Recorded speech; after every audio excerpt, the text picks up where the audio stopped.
Okay, I'm going to look at why we need triangles. I know they're difficult to play with, but there's a reason for them, and that's why they appear in the GCSE. And the whole problem is, what are you going to do with them, and why do you need them? It's difficult. I've given a form that I want you to fill out to tell me where you're stuck and what you've got and how I can help you. So this video really you can sort of ignore if you want, but I'm just going to tell you why triangles are needed. And they're needed really because they're useful to measure things, particularly when we don't know something or can't measure something. That's better. So for example, let's go for this one. This one is called Parallax. You don't need to know anything about it. I'm going to run the video and I'm going to talk about it. What happens is that if we want to measure how far away a star is, we use a triangle. And as you can see, the Earth is going around the Sun, and at one point we can draw a straight line to the star. And then 6 months later it's on the opposite side, and we can draw another straight line to the star. And then we've got a triangle. There we go, we've got a triangle. So if you drew a straight line from the Earth to where it was 6 months later, we'd be able to get a straight line. We've just got a triangle. There we go. And in fact, we've got a right angle triangle.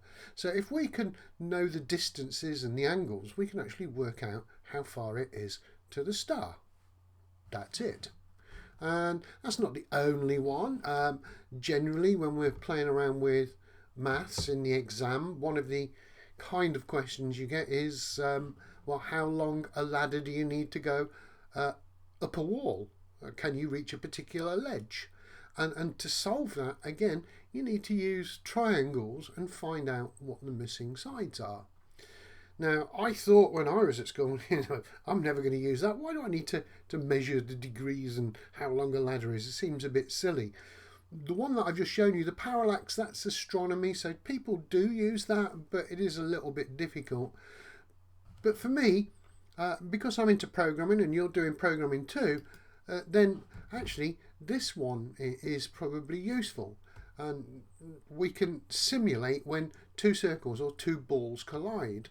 So I'm just going to quickly scroll through this to the important part, and here we go, here's the important part.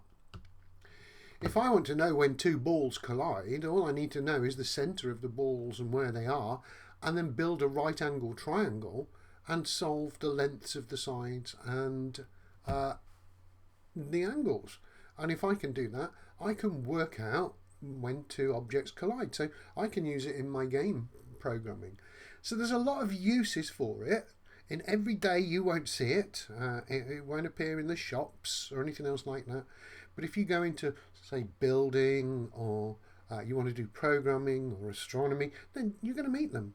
They're there. And the whole part about learning triangles is just to find out the lengths of missing sides and missing angles. And sometimes it can be a little tricky because it relies on what you already know. And if you don't know things, and I've got something here, Pythagoras' theorem, if you don't know that, then you're not going to be able to solve it. You need to learn that first, Pythagoras' theorem. And that's one of the questions I ask you on the form. Do you know about it? And the other thing that I need to know is, can you rearrange an equation, an algebraic equation?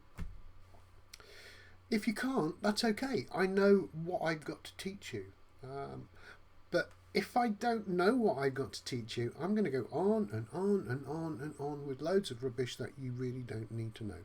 So that's why we need triangles, just to measure things, find missing angles or find missing lengths, and use what we call properties of triangles to help us solve that. I know that sounds difficult now, hopefully it won't do later, but I need to know what you already know. So please fill out the form and send it back to me, or just fill it out and I'll get the result, and then I can sort of know where I've got to start, know what I've got to teach you. Okay, right, so it's up to you now.